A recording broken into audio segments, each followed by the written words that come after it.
Hey everyone, welcome back to the Graph series. I'm Sanket Singh, and in this video, we are going to discuss one very interesting application of DFS or BFS. You can solve this problem using any one of the algorithm, right?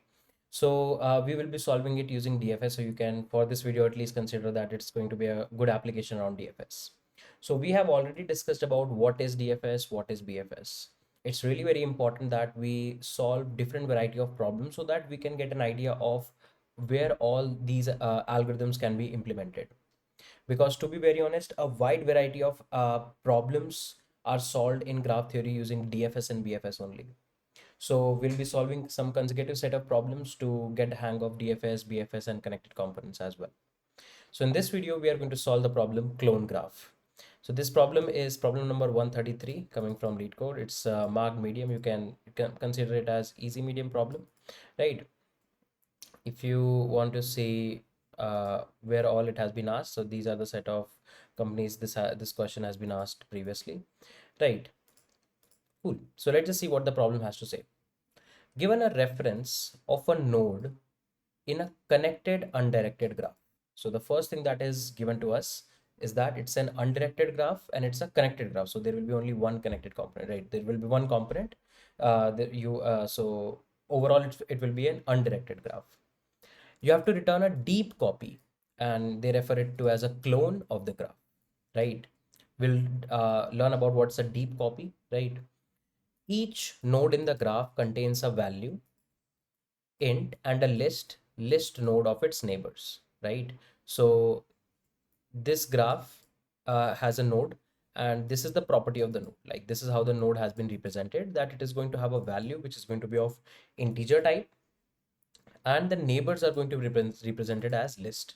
So if you are working with Java, it will be list. Otherwise, in C++, it should look like a vector. Now, how the test cases are going to look like? For simplicity, each node's value is same as the node's index, right? So you can see if it's one based index, then the value of the node is 1. For example, the first node with values equals to 1, the second node will be value equals to 2, and so on and so forth.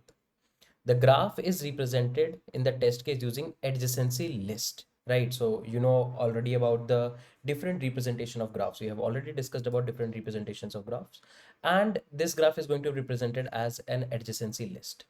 An adjacency list is a collection of unordered lists used to represent a finite graph, right? Each list describes the set of neighbors of a node in the graph. So here they have defined what's an adjacency list. If you don't know about adjacency list or how it is represented, I would recommend you guys to watch the previous set of videos. There I've coded an adjacency list also and discuss what is an adjacency list. Okay. The given node will always be the first node with value equals to 1. So the node that will be given to you will be always the first node with value 1, right? You must return the copy of the given node as a reference of the cloned graph, right? So overall in this problem, you have been given a graph. In the input, you will get one node of the graph. You have to return the clone of a graph, and to return the clone, you have to also return the single one node, right? Now, what's a clone of a graph or the deep copy of a graph? When they say about clone of a graph or a deep copy of a graph, they mean that you need to create a completely new graph. Every node of this new graph should be new and different, right? For example, let's say 1, 2, 3, 4. This was the original graph. Then the deep copy will look like this, where 1, 2, 3, 4. These four nodes are different also, but the structure is same. The structure is same as the original graph, right? So here you can see why this particular one is not a deep copy. This is because 1, 2, 3, 4 are the original nodes only. They have not created the copy. So here they have written that you can't return the same graph. So it's not like when they have asked you to return the deep copy, you will just return the same graph. That should not be the case. You need to create a whole new graph. When we say a whole new graph, then we mean that all the nodes of the graph should be recreated. And then if you are recreating the nodes, you cannot change the structure. You cannot just change the orientation or the edges or anything in the graph. That's why this is the deep copy. There is a similar problem that a lot of students must have also solved in linked list, that you have to clone a linked list. Whenever we get these clone kind of problems, we have to ensure that the new structure is having all the data pointers or all the nodes in new memory addresses, right? For example, this 1, 2, 3, 4 in the given graph, whatever are the addresses of 1, 2, 3, 4 nodes, the new cloned graph should have new addresses. That means you need to manually recreate them. right? Overall, the structure will look same, the graph will look same, but they are present in two different positions of memory, every node. So this is the question, right? So you can see if there is an empty adjacency list, you need to return empty, that's it. And if you, let's say, only have a single node, then you have to return the single node only. So it's a quite straightforward question, right? So let's just see how can we solve it. So we need to think that if we will be given this question for the very first time, how can we think about it, right? So we are solving the problem.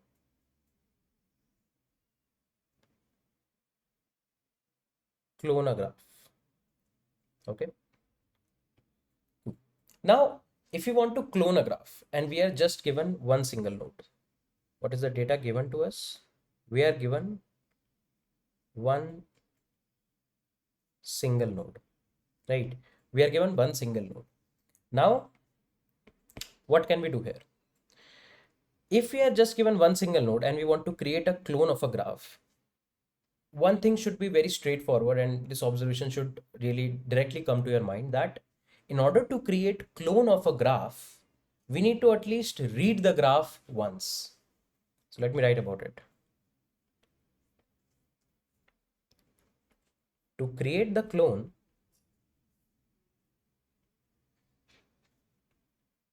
we should read the graph at least once. Because if we will not read the graph, how we will come to know about the overall orientation of the graph? That is very important, right? So we need to definitely read the graph. And to read the graph, we have two strategies. To read the graph, we have two strategies: DFS, BFS, right? We have already learned about these two strategies. In this video, we'll be solely focusing on DFS, but the same approach can be applied with BFS also. So let's say this is the given graph.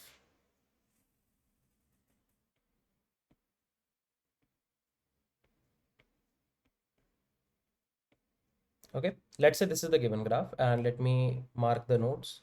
Let's say 1, 2, 3, 4, 5, 6, 7. Okay, cool. Now this is the original graph. This is the original graph. You need to create a clone out of it, and this is the node with value 1, so this node will be given to you. Now what solution I'm proposing is, start reading the graph, because in order to create the clone you need to read, right? So start reading the graph using DFS from node 1, right? So let me write about it. Start reading the graph from node 1. Start reading the graph from node 1. And one by one, and let's write using DFS. Okay. As I said, you can use BFS also. And now one by one, we'll start going on different nodes, right? We'll start exploring the graph and we'll start going to different nodes. Prepare a visited array to keep track of nodes, right? So what I'm proposing is, start DFS from this node 1. You can one by one go to every node. Whenever you hit a new node that has not been created in the cloned graph, you can check it inside the visited map that you are preparing, right? For example, let's say currently in our cloned graph, we don't have anything, right? And what I can do is I can prepare kind of like a visited structure. So I'm going to start with 1. So 1 is not created in the cloned graph. That is why there is no entry of 1 in the visited. So what I'm going to do, I'm going to create a node 1. I'm going to create a node 1. And inside this map, I will say that the node with value 1 has been created, and let's say the address is 2k. This is the address. Kind of like this kind of a mapping I'll prepare. Then let's say from 1, I'll go with DFS to 3. I'll check, is 3 prepared already? No, because there is no entry of 3 in the visited array. 3 has not been prepared. So we'll create a node 3. We'll create a node with value 3. Let's say at address 1k, right? So 3 at address 1k. We'll figure out how to prepare this kind of mapping, right? And what I'm going to do is, because from 1 we have we are going to 3 in the neighbors of 1. So we have to actually prepare this adjacency list also, right? So in the neighbors of 1, I will add 3. That means from 1, I went to 3. Okay, cool. Now from 3, I'll again call DFS because we are calling DFS. So from 1, we'll go to 3. This 5 and this 2 will keep on waiting because we have to first of all complete one branch. Then from 3, I'll start the DFS. So from 3, I'll go to, let's say, 4, right? So 4 is not created. Let's say we'll create a mapping of 4 also. We'll create a mapping of 4. Let's say we'll create a new node with value 4 with address, let's say 10K, right? And then in the adjacency list of 3, I'll add 4. So currently the graph will start looking like this. Then from 4, I will again call the DFS and so on and so forth. That's it.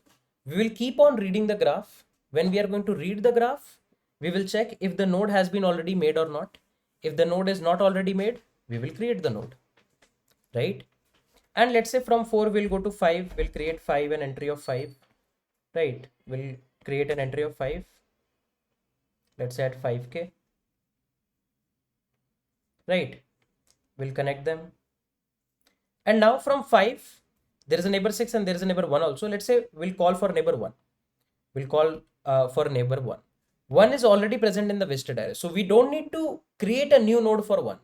But in the adjacency list of this new cloned graph, we are going to add 1 as the neighbor for 5, right?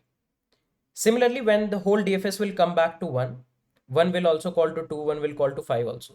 At that point of time, we can add 5 in the adjacency list of 1, because when, let's say, you from 1 you went to 3, then 3 to 4, 4 to 5, let's say 5 to 6, 6 to 7, then you came back, and you came back to 1, right? Now in the DFS, you have only visited 3. 2 and 5 are still left from 1. So from 1, I'll make a call to 5. We'll check. Okay, 5 has been already created in the previous DFS. So we are not going to create 5 as a new node. Instead, I'll just add 5 in the adjacency list of 1. That's it.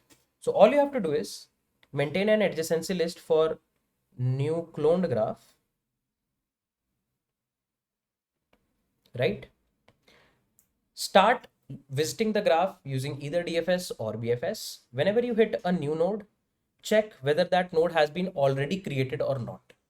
How can you check it? You can prepare a visited mapping. If the node has been already created, then the mapping will be already present. So don't create the node, just prepare the connections, or you can say set up the edges. If the node has not been created, then maybe you can create the node first and then add the edges. That's all you have to do, right? So let's just try to code this solution and see what can be done. So we can just directly code it here. I'll be coding in C++, but the solution should be language agnostic, I believe. Okay, cool.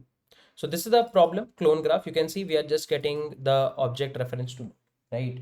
So now what we can do is we can first of all have a quick check that if the node is null, we have to return null, because if the graph is empty,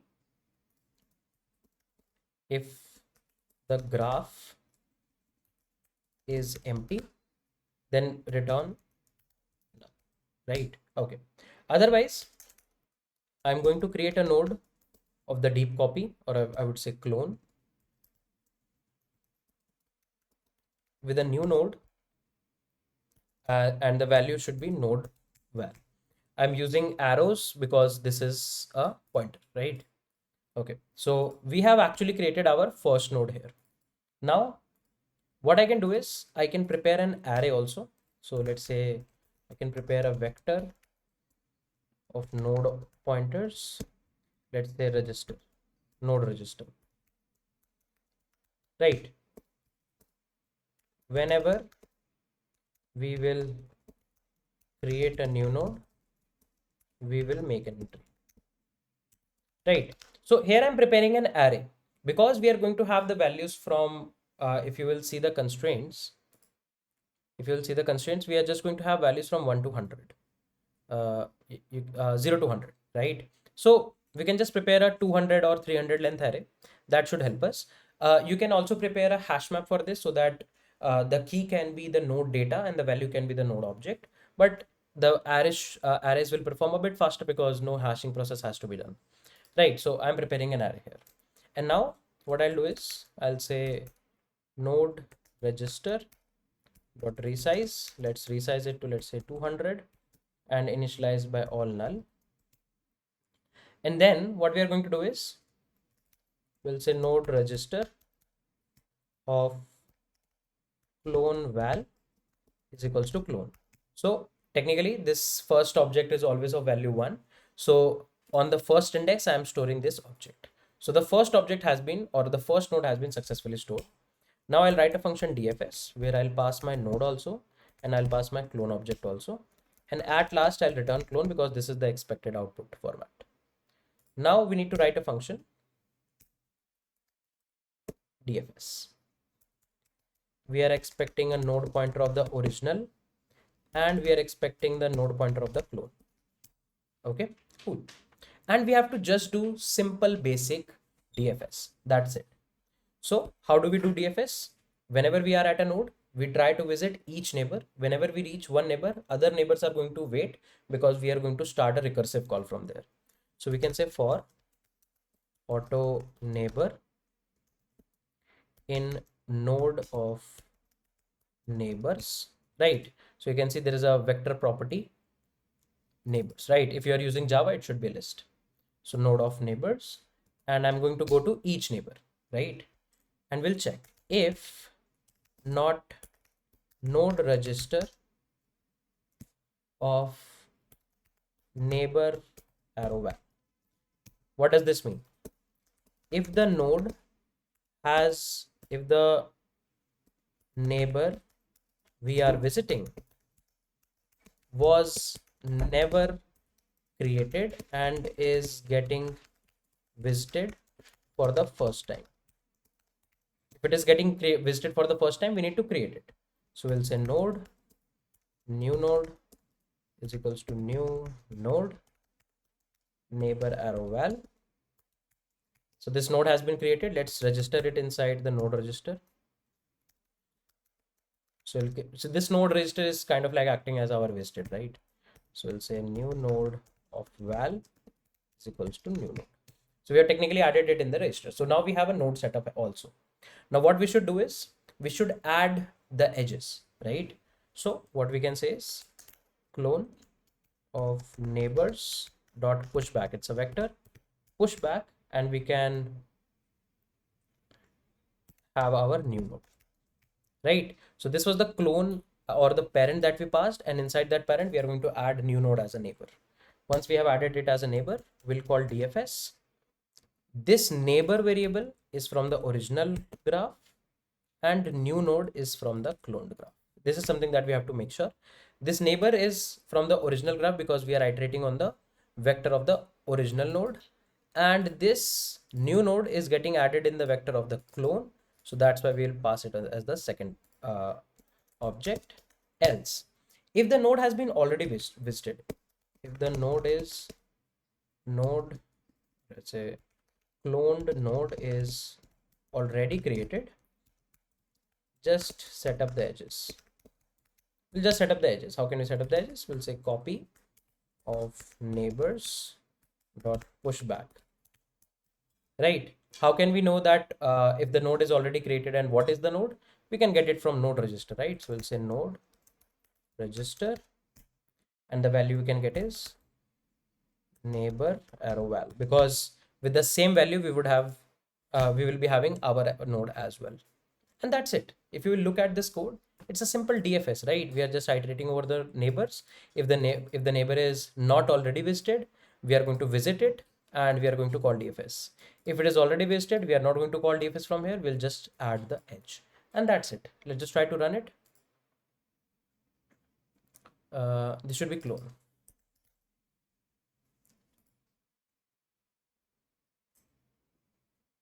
Okay, sample case is passing.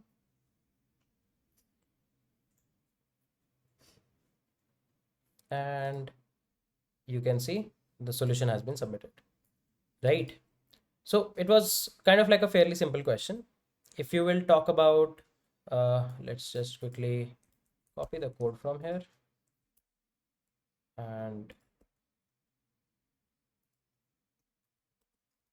okay, so if you will just talk about the time complexity, the time complexity is going to be same as the time complexity of DFS or BFS, whatever you are going to use. So the time complexity will be order of V plus E, and same will be the space complexity. So just to revise what we are doing in the cloning of this graph, we are just starting from the given node. Whenever we visit a new node that is not already created in the cloned graph, we are going to create that node and set up the edges. If during the DFS we visit a node which was already created some time back, then we don't need to create it again. We are going to just set up the edges. How do we understand that whether a node was already created or not? We are going to prepare kind of like an array. You can use an array also, or you can use a hash map also. I'm using array because arrays are going to be a bit faster, because we know that the values are going to be kind of like from 0 to 100 only. So array index can act as our key. And then on the corresponding index I, we are going to have a node with value I. So once we will be having this mapping, whenever we are going to visit a node, we can just check this mapping that, okay, on a particular index, whether there is a node or there is a null. If there is null, that means that node was never created. Create it and set up that node in the visited array. If the node was already visited, then the value will be already there. And that's it. So this problem is kind of like a very interesting application of DFS. And I would highly recommend you guys, if you have watched the whole video, I would recommend you guys to try the same solution using BFS also, right? Because I just talked about the fact that the same question can be solved using DFS or BFS. That being said, let's just wrap this video here. I hope you guys enjoyed this video. We are going to meet soon in the next set of videos. Till then, take care guys. Bye bye and love you all.